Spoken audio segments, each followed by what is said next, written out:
প্রিয় দর্শক, দূরে কাছে দেশে বিদেশে যে যেখান থেকে এই মুহূর্তে আরটিভির পর্দায় চোখ রেখেছেন, আশা করছি সবাই ভালো আছেন, সুস্থ আছেন। আপনাদের সবাইকে ওয়েলকাম করছি আরটিভির regular cooking show expert chef স্টুডিওতে। বরাবরের মতোই আপনাদের সাথে আছি আমি রুহানি সালসাবিল লাবণ্য। প্রিয় দর্শক, আপনারা জানেন এক্সপার্ট শেফ স্টুডিওতে আপনাদের সাথে আমরা এমন কিছু রেসিপি শেয়ার করি যেগুলো তৈরি করতে খুবই অল্প সময় লাগে এবং লাগে অল্প ইনগ্রেডিয়েন্ট। আর ইনগ্রেডিয়েন্টগুলো আমাদের ঘরেই থাকে, হাতের নাগালেই থাকে। সেই সাথে আমরা এমন কিছু রেসিপি আপনাদের সাথে শেয়ার করার চেষ্টা করি যেগুলো হেলদি হয়। হেলদি খাবার খাবার টেস্টি হবে না, সেটা তো হয় না। হেলদি টেস্টি রেসিপি নিয়েই আমাদের এক্সপার্ট শেফ স্টুডিওর প্রতিটি পর্ব। আর এই রান্নাগুলো করতে আপনাকে এক্সপার্ট হতে হবে এমন কোনো ব্যাপার কিন্তু একেবারেই নেই, কারণ আমাদের সঙ্গেই এক্সপার্ট রন্ধনশিল্পী থাকেন। চলুন দেখে নিই কোন রন্ধনশিল্পী আজকে আমাদের সাথে আছেন। আমাদের সঙ্গে আজকে আছেন রন্ধনশিল্পী সোনিয়া রহমান। হাই আপু। হ্যালো আপু, welcome to expert chef studio. কেমন আছেন? আলহামদুলিল্লাহ, আমি ভালো আছি। আপনি কেমন আছেন? আমি ভীষণ ভালো আছি। শুরুতে একটু ব্যস্ততা নিয়ে শুনবো যে এখন কি কি কাজ করছেন। এখন যেহেতু নতুন বছরের শুরু, আমরা আর ইংরেজি বছর উদযাপন করি কিন্তু আমরা দেশের বাইরে জনপ্রিয় খাবারগুলো নিয়ে, সেই রেসিপিগুলো নিয়ে আমি বেশি ব্যস্ত ছিলাম। এই লেখালেখি, পত্রপত্রিকায়, টিভি প্রোগ্রাম এগুলো তো আছেই। রান্নার জগতের মানুষ যেহেতু রান্না নিয়েই ব্যস্ত। ওকে, আজকে কি রেসিপি দেখাবেন আমাদের? আজকে আমি করে দেখাবো সাউথ আফ্রিকার জনপ্রিয় একটি খাবার, Nando's spicy fry. Nando's spicy rice. Okay, খুবই মুখরোচক খাবার, কিন্তু আমি জানি যে আপনি যখন মুখরোচক খাবার তৈরি করেন সেই সাথে হেলথের ব্যাপারটা নিয়েও চিন্তা করেন। সো দুটো ব্যালেন্স করবেন, আই এম প্রিটি শিওর। কি কি লাগবে আমাদের?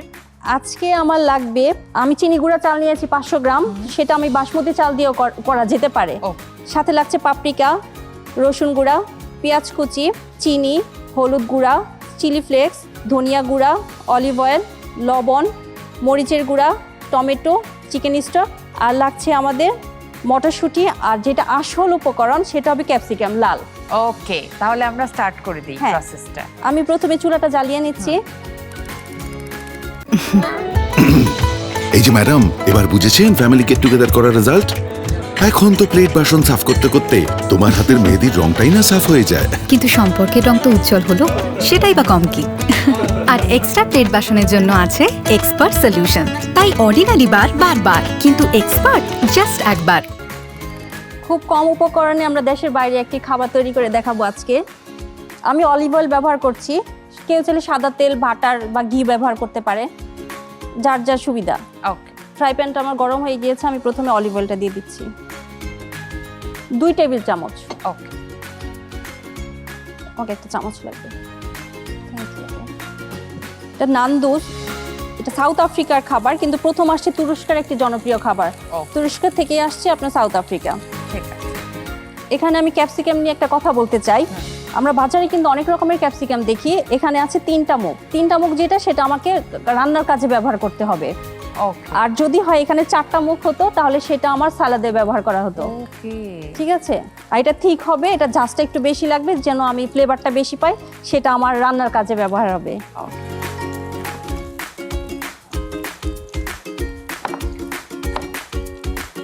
এখন সব সময় সবকিছু পাওয়া যায়, কিন্তু শীতের সময় কিন্তু একটু বেশি।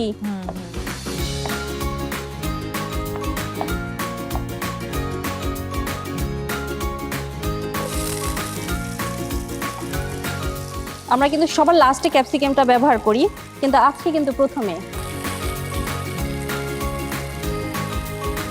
সাথে আমি দিয়ে দিব টমেটো কুচি।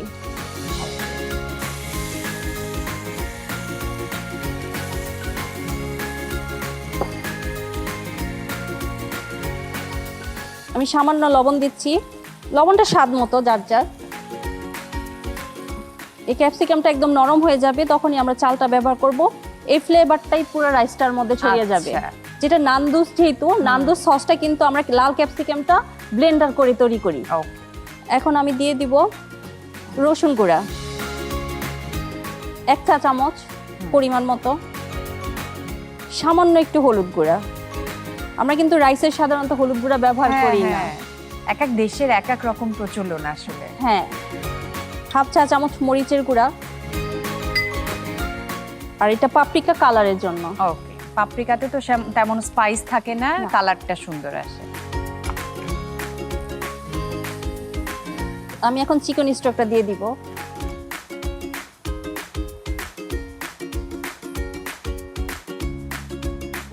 এটা ধনিয়া গুঁড়া ওকে, 1/2 চা চামচ। Pulao, biryani, vegetable fried rice আমরা কিন্তু সব সময় খেয়ে থাকি, কিন্তু এটা কিন্তু একটু ব্যতিক্রম। এখন আমি আপু চালটা দিয়ে দিচ্ছি।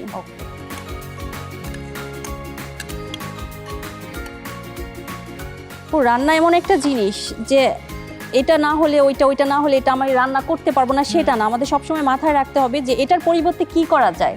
ওকে, দর্শকদের জন্য বলি যে আমাদের রন্ধনশিল্পী সোনিয়া রহমান কিন্তু একেবারে রানিং ওয়াটারে প্রপারলি হাত ক্লিন করে নিয়েছেন।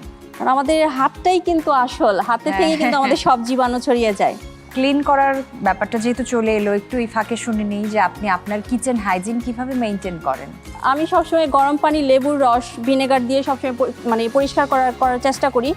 আর সময় যেহেতু আমাদের স্বল্পতা, সবসময় সবকিছু করা সম্ভব নয়, যেহেতু আমরা রান্নার জগৎ নিয়ে অনেক কিছু কাজ করতে হয়, এর জন্য আমি মানে এক্সপার্টের উপর নির্ভরশীল। কর্মব্যস্ত জীবনের চটজলদি সলিউশন হলো এক্সপার্ট। মানে নামটা যেমন কাজে, মানে কাজেও ঠিক ওই রকম এক্সপার্ট, খুব সহজেই আমাদের পরিষ্কার করে দেয়। আমি এক্সপার্ট নিয়ে একটা টিপস বলতে চাই প্লিজ। যেমন আমরা প্লাস্টিকের বোতল বা বক্স যেগুলো আমরা ব্যবহার করি, মানে কিছুদিন পরেই কিন্তু মানে কালারটা নষ্ট হয়ে যায়।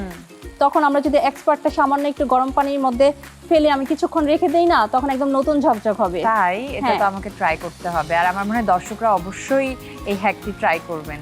আমাদের রাইসটা যখন ভাজা ভাজা হয়ে যাবে এবং ফ্লেভারটা কিন্তু চলে আসছে, তখন আমরা গরম পানি দিয়ে দিই। হ্যাঁ, আমি সময় স্বল্পতার জন্য পানি গরম করে রেখেছি। আর আমরা তো নরমাল সাধারণত পোলার মধ্যে গরম পানিটাই ব্যবহার করে থাকি।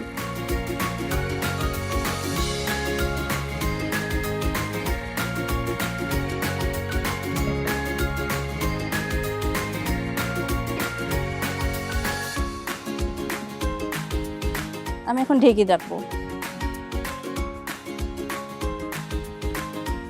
1 কাপ চালের জন্য 2.5 কাপ, 2.5 কাপ পানি। হ্যাঁ, সেটা তখন 2 কাপ চাল হলে 5 কাপ হয়ে যাবে পানি। হ্যাঁ, মানে ডাবল থেকে একটু বেশি লাগে। আমরা যতই ডাবল বলি বেশি একটু বেশি লাগে। তারপর চালের উপরও নির্ভর করে। হ্যাঁ, আর পোলার মধ্যে সামান্য একটু চিনি দিলে ঝরঝর হয়ে যায়। ওকে, সেটা কখন দিব? লাস্ট মুহূর্তে পানিটা যখন টেনে আসবে তখন আমি চিনিটা ছিটিয়ে ঢেকে রাখবো। ওকে, দমে রাখবো। মানে এটা স্বাদটাও বাড়বে আর ঝরঝরা থাকবে। আচ্ছা, এটা তো নতুন একটা জিনিস শিখলাম, দর্শকরা নিশ্চয়ই ফলো করবেন। আপনি তো নিয়মিত পত্রপত্রিকায়, ম্যাগাজিনের রেসিপি শেয়ার করে থাকেন, এখন কি কি রেসিপি নিয়ে কাজ করছেন? এখন আমি যেহেতু শীতকাল, শীতের পিঠাগুলা নিয়ে বেশি কাজ করছি। শীতের সময় মানে আমি সময় উপযোগী করার চেষ্টা করি। গরমের সময় একটু কম মশলাযুক্ত খাবার, শীতের সময় একটু পিঠা বা ভেজিটেবল নিয়ে কিছু খাবার, এরকম করার চেষ্টা করি। সোপ টোপ এগুলো আর কি। প্রিয় দর্শক, এক্সপার্ট শেফ স্টুডিওতে সময় হয়ে গেল ছোট্ট একটি বিরতির পর আবার দেখা হচ্ছে। আশা করছি কোথাও যাবেন না, সাথেই থাকবেন।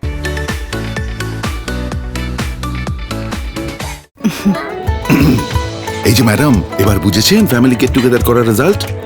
এখন তো প্লেট বাসন সাফ করতে করতে তোমার হাতের মেহেদির রংটাই না সাফ হয়ে যায়। কিন্তু সম্পর্কের রং তো উজ্জ্বল হলো, সেটাই বা কম কি। আর এক্সট্রা প্লেট বাসনের জন্য আছে এক্সপার্ট সলিউশন। তাই অর্ডিনারি বার বারবার, কিন্তু এক্সপার্ট জাস্ট একবার। ব্রেকের পর সবাইকে ওয়েলকাম করছি আরও একবার। আপনারা দেখছেন expert chef studio. Ruhani Salsabil Labonno আপনাদের সাথে আছে, আর আমার সাথে আছেন রন্ধনশিল্পী সোনিয়া রহমান। চলুন দেখিনি আমাদের রেসিপি কত দূর এগোলো।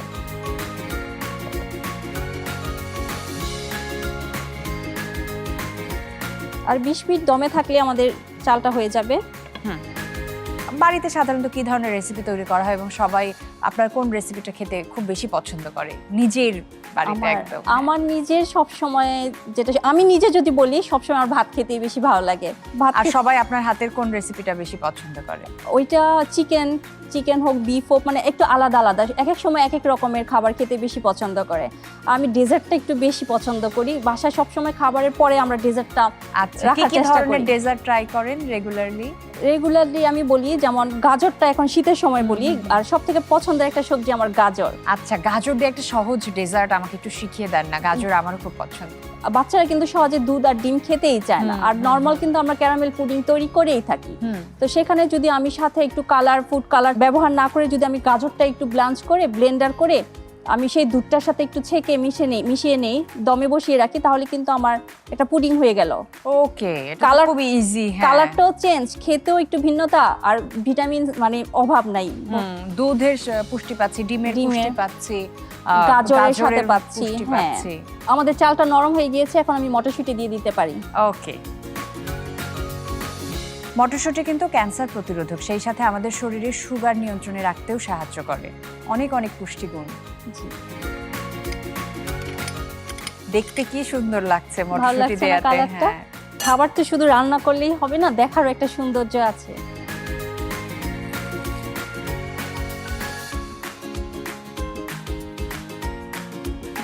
আর ব্লাঞ্চ করার সময় করার পর আমি কিন্তু ঠান্ডা পানিতে অনেকক্ষণ ভিজিয়ে রেখেছি। ওকে, কালারটা যেন ঠিক ঠিক থাকে। হ্যাঁ,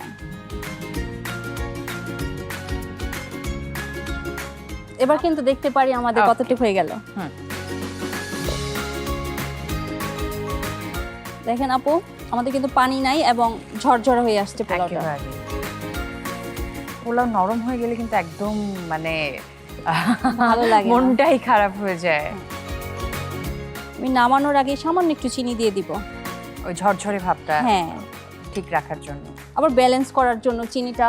আর আমি একটু চিলি ফ্লেক্স দিয়ে দিব, যেহেতু স্পাইসি, Wow. ফ্লেভারটাও ভালো আসবে আর দেখতেও ভালো লাগবে। যদি বাচ্চারা খায় তখন না দিলেও হয়। আর এটা তো পেরি পেরির সাথে একটা সসের সাথে এটার সাথে অনেকটাই মিল, এর জন্য একটু ঝাল হলেই ভালো হয়।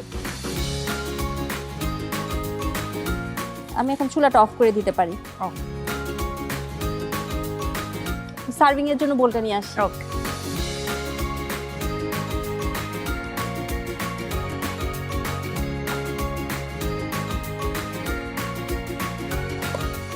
দেখেছেন ঝরঝরা? হুম, যখন কষ্ট করে রান্না করে দেখতে খুব ভালো লাগে, ফ্লেভারটাও ভালো আসে, আর খাওয়ার পর যদি প্রশংসা শুনি তখন আর কষ্ট মনে হয় না।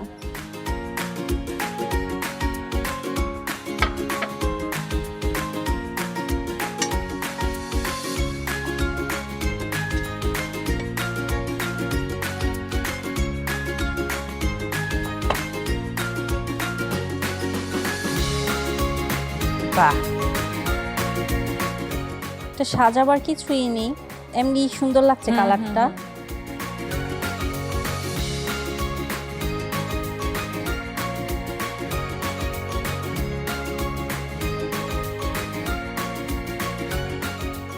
আপু, হয়ে গেল আপনার জন্য সাউথ আফ্রিকার একটি জনপ্রিয় খাবার, নান্দোস স্পাইসি রাইস।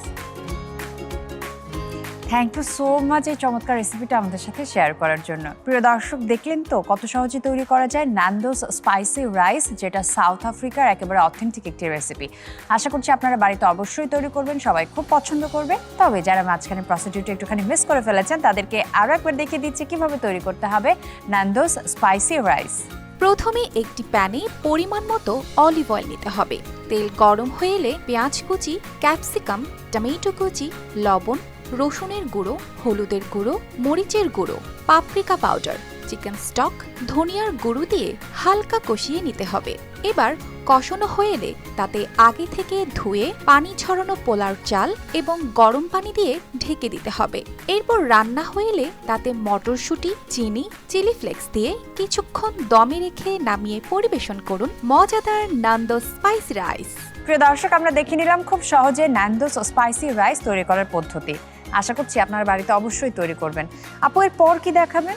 এটার সাথে মিল রেখে আমি করে দেখাবো একটা ফিশ। ফিশ হ্যাঁ, item, Lahori fish fry. Lahori fish fry. Fry. Okay, একটা ছোট্ট ব্রেক থেকে ঘুরে আসি, তারপরে দেখবো লাহোরি ফিশ ফ্রাই তৈরি করার জি, পদ্ধতি।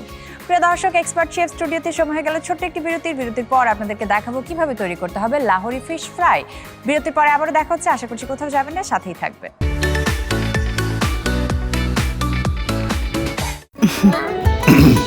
এই যে ম্যাডাম, এবার বুঝেছেন ফ্যামিলি গেট টুগেদার করার রেজাল্ট? এখন তো প্লেট বাসন সাফ করতে করতে তোমার হাতের মেহেদির রংটাই না সাফ হয়ে যায়। কিন্তু সম্পর্কের রং তো উজ্জ্বল হলো, সেটাই বা কম কি। আর এক্সট্রা প্লেট বাসনের জন্য আছে এক্সপার্ট সলিউশন। তাই অর্ডিনারি বার বারবার, কিন্তু এক্সপার্ট জাস্ট একবার। প্রিয় প্রিয় দর্শক, ব্রেকের পর সবাইকে ওয়েলকাম করছি আরও একবার। আপনারা দেখছেন expert chef studio. Ruhani Salsabil Labonno আপনাদের সাথে আছি। আমার সঙ্গে আছেন রন্ধনশিল্পী সোনিয়া রহমান। ওয়েলকাম ব্যাক আপু। মাছের একটা চমৎকার রেসিপি নিয়ে আমরা কথা বলছিলাম বিরতির আগে, তো একটু জেনে নেই কি দেখাচ্ছেন আমাদেরকে। আজকে আমি করে দেখাবো লাহোরি ফিশ ফ্রাই। আমরা তো নর্মাল ফিশ সবসময় ফ্রাই নর্মাল করে থাকি, এটা যেহেতু বছরের শুরু আমরা নতুন নতুন রেসিপি ট্রাই করতেই পারি। এর জন্য আমি আজকে করে দেখাবো পাকিস্তানের একটি খাবার, জনপ্রিয় একটি খাবার, যে লাহোরের কিভাবে এটা তৈরি করে দেখায়। আর এটা তৈরি করতে তারা সবসময় ব্যবহার করে রুহ মাছ, এটা ওইখানেই পাওয়া যায়, তো সব জায়গাতে সবকিছু পাওয়া যায় না। এর জন্য আমি এটা করে দেখাবো তেলাপিয়া মাছ দিয়ে। ওকে, এটা আমি ফিউশন করেছি। আচ্ছা, আর আমাদের আর কি কি উপকরণ লাগছে? আমি তো বললাম যে তেলাপিয়া মাছ দিয়ে করে দেখাবো। সাথে লাগবে লবণ, হলুদ গুঁড়া, মরিচ গুঁড়া, ধনিয়া গুঁড়া, জিরা গুঁড়া, রসুন পেস্ট নেওয়া যেতে পারে, গুঁড়াও নেওয়া যেতে পারে। আর লাগবে আজওয়াইন, এটা একটু ফ্লেভারটা চেঞ্জ করার জন্য। ভিনেগার, লেবুর রস, কাসুরি মেথি, চিলি ফ্লেক্স। ওকে, আমরা তাহলে শুরু করে দিই। জি আপু, আমি প্রথমে মাছটা যেহেতু একটু বড় আছে, ছোট করে নেওয়া যেতে পারে, দেখার সৌন্দর্যের জন্য আমি বড় করেছি। আচ্ছা, তেলাপিয়া মাছের অনেক স্বাস্থ্য উপকারিতা আছে। তেলাপিয়া মাছে একই সাথে আমরা পেয়ে যাই protein, potassium, phosphorus, calcium, vitamin, এবং তেলাপিয়া মাছের একটা চমৎকার দিক আছে, সেটা আমাদের স্কিনের জন্য খুবই ভালো। আমাদের ত্বকে যে রিঙ্কেল বা বলিরেখা পড়ে সেটা দূর করতে সাহায্য করে এই তেলাপিয়া মাছ। মাছটা যেহেতু বড়, এর জন্য আমি একটু কেটে নিয়েছি যেন মশলাটা ভিতরে তাড়াতাড়ি ঢুকে। ওকে আপু, আমাকে একটা লেবু দিতে হবে। থ্যাংক ইউ আপু।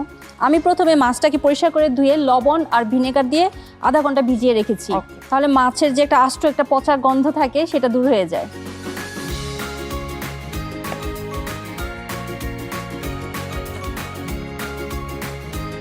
যে কোনো ফ্রাই মানে ফিশ ফ্রাইয়ের মধ্যে আপনি যদি লেমনটা ব্যবহার করেন কাঁচা গন্ধটা আর আসবে না। আর সাথে তো ভিটামিন সি পাচ্ছি।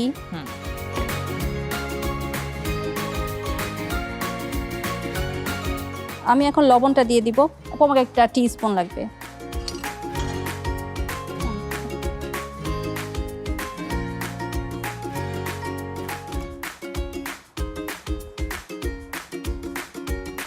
আমরা এটা মেরিনেট করেও রাখতে পারি।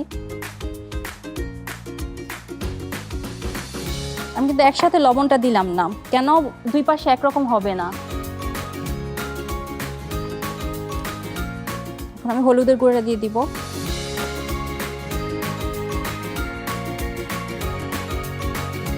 মরিচের গুঁড়া, আমরা নর্মাল যখন বাসায় আমরা ফিশ ফ্রাই করি তখন কিন্তু এগুলোই কিন্তু ব্যবহার করে থাকি। ধনিয়া গুঁড়া, জিরা গুঁড়া।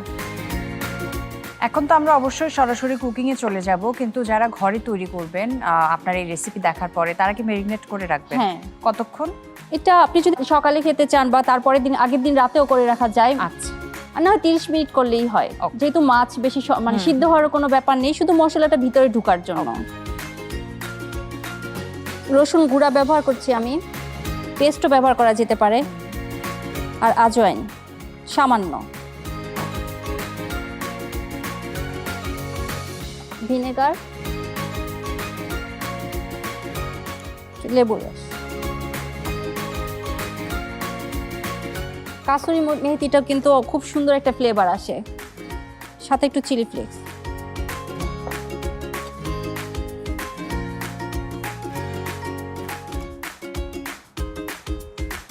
আমি চুলাটা জ্বালিয়ে দিতে পারি আপু? আমি দিচ্ছি। হ্যাঁ, অয়েল দিয়ে দিব। জি, আমি ওই পাশটাতে যা যা দিয়েছি এখন সেম প্রসেসে আবার এই পাশটাতে দিয়ে দিব।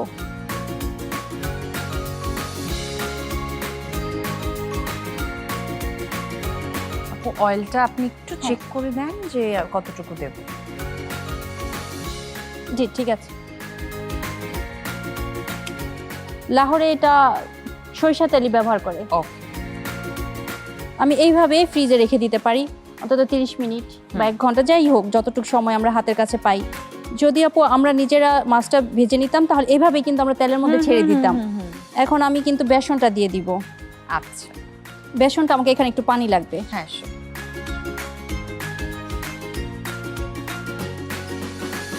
ঠিক আছে।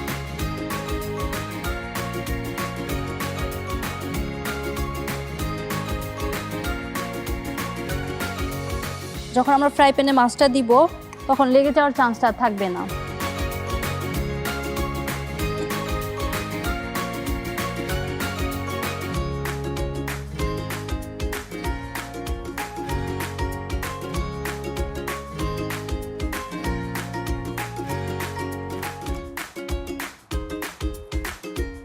আমি সবসময় বলি যে ফ্রাই প্যানে যখন আমরা কিছু ভাজবো সামান্য একটু লবণ ছিটিয়ে দিলে আর লাগার চান্সটা থাকে না।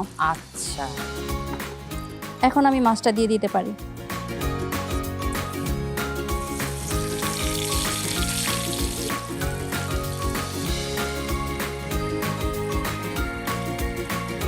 যেহেতু মাছটা আমার বড় আছে এর জন্য একটু ধৈর্য সহকারে ভেজে নিতে হবে কম তাপে। ও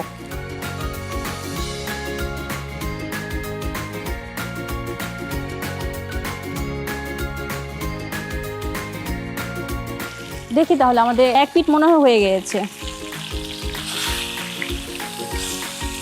ওয়াও,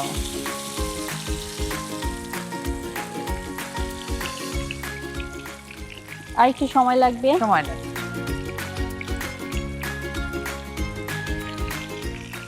বা মোটামুটি ফ্রাই হয়ে এসছে, আমরা সার্ভিং এর প্রিপারেশনটা নিয়ে নিই। হ্যাঁ,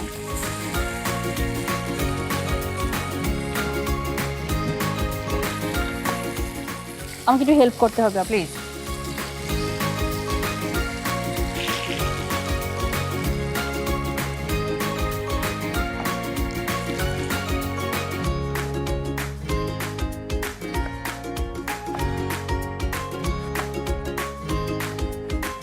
আমি এটা বেশি কিছু দিয়ে সাজাবো না, শুধু একটু লেবু স্লাইস করে কেটে নিয়েছি। ওকে, খুবই ইজি, একদম। তাতেই সৌন্দর্য অনেকখানি বেড়ে গেল। সাথে একটু ধনিয়া পাতা দিতে পারি আপু। ডেকোরেশনের জন্য। হ্যাঁ, ডেকোরেশনের জন্য অপশনাল, যার যার খুশি। হয়ে গেল আপনার জন্য Lahori fish fry. Thank you so much এই চমৎকার সহজ রেসিপিটি আমাদের সাথে শেয়ার করার জন্য। প্রিয় দর্শক, দেখলেন তো লাহোরি ফিশ ফ্রাই তৈরি করার প্রসিডিউর কতটা ইজি। আশা করছি আপনারা বাড়িতে অবশ্যই তৈরি করবেন, সবাই খুব পছন্দ করবে। আপু, থ্যাংক ইউ সো মাচ, খুব ভালো লাগলো। আপনার কেমন লাগলো আজকে এক্সপার্ট শেফ স্টুডিওতে এসে? আমি কিন্তু সব সময় বলি যে এক্সপার্ট শেফ স্টুডিও মানে আমার নিজের একটা কিচেন, তা আমার সবসময় ভালো লেগেছে আপু। অনেক ধন্যবাদ আপনাকে, সাথে এক্সপার্ট এবং RTV-কে অনেক ধন্যবাদ এত সুন্দর একটি প্রোগ্রাম আমাকে আমন্ত্রণ করার জন্য। প্রিয় দর্শক, এই ছিল আমাদের আজকের এক্সপার্ট শেফ স্টুডিও। আশা করছি আপনাদের ভালো লেগেছে। আমি রুহানি সালসাবিল লাবণ্য আজকের মতো বিদায় নিয়ে নিচ্ছি। বরাবরের মতোই দুটো রেসিপি আপনাদেরকে দেখালাম। প্রথমে দেখিয়েছি কিভাবে তৈরি করতে হবে ন্যান্দোস স্পাইসি রাইস, আর এরপরে দেখিয়েছি লাহোরি ফিশ ফ্রাই তৈরি করার পদ্ধতি। আশা করছি আপনারা বাড়িতে অবশ্যই তৈরি করবেন, সবাই খুব পছন্দ করবে। আজকের মতো বিদায় নিয়ে নিচ্ছি। সবাই খুব ভালো থাকুন, RTV-র সাথে থাকুন, আর দেখতে থাকুন এক্সপার্ট শেফ স্টুডিও।